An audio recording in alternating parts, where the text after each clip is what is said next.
सारा सिस्टम सबसे सही। नमस्ते प्रणाम। हम नीलम धुरिया, टांडा, जिला अम्बेडकर नगर से। सभी दर्शक का नमस्ते प्रणाम। हम मंजू वर्मा, जिला अम्बेडकर नगर, टांडा से। स्वागत बा मंजू नीलम का संघर्ष 142 की चैनल पे। आप लोगन के बीच तिलक गारी गीत लेके आया है। बफर सिस्टम वाला गारी गीत है भैया लोगन। तो यह गीत का आप लोग सुनी है तो जहाँ भी बफर सिस्टम में जाइए हमारी गाना जरूर याद आई जाइए आप लोगन का कि कौनो मेहरारू रही गाए रही है तो सुनी है। अच्छा जितना दीदी बहनी लोग हैं, चाची माई, तो उनके लोग सीखी हैं और गई हैं शादी ब्याह में। बफर सिस्टम जब लाग रही तो वीडियो का पूरा देखी हैं और शेयर करी हैं। और नया दर्शक हमारे चैनल का सब्सक्राइब करी हैं ताकि यह तरीके का गाना आप लोगन तक पहुँचत रहे नया नया। हमें सुने। तने खायला ये सराओ माटर पनीर, तने खायला ये सराओ माटर पनीर, तने खायला ये सराओ माटर पनीर, तने खायला। लगल बफर सिस्टम जनी कारा शरम, लगल बफर सिस्टम जनी कारा शरम, मिले पूरी गरम तनी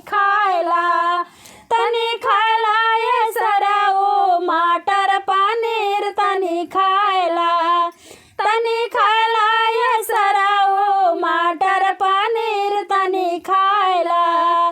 कहीं लिट्टी धरल बा, कहीं चोखा धरल बा, कहीं लिट्टी धरल बा, कहीं चोखा धरल बा, कहीं सरल के बहिनी के गरम समोसा धरल बा, तनी खायला। सरल के बहिनी के गरम समोसा धरल बा, तनी खायला ये सराओ माटर पनीर, तनी खायला ये सराओ माटर पनीर, तनी खायला।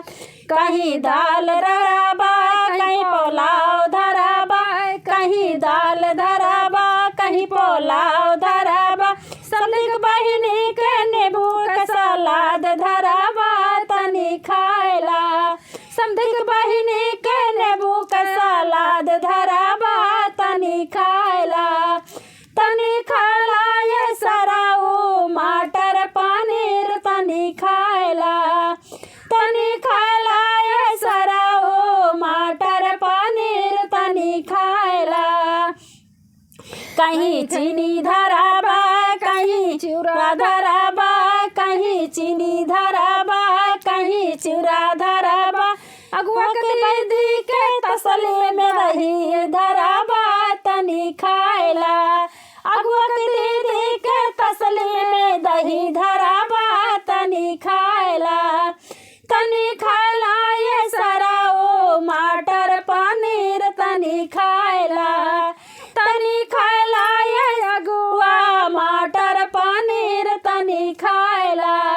लगल बफर सिस्टम जनी कारा शरम, लगल बफर सिस्टम जनी कारा शरम, तनी पूरी गरम, तनी खायला ये दुल्हे माटर पनीर, तनी खायला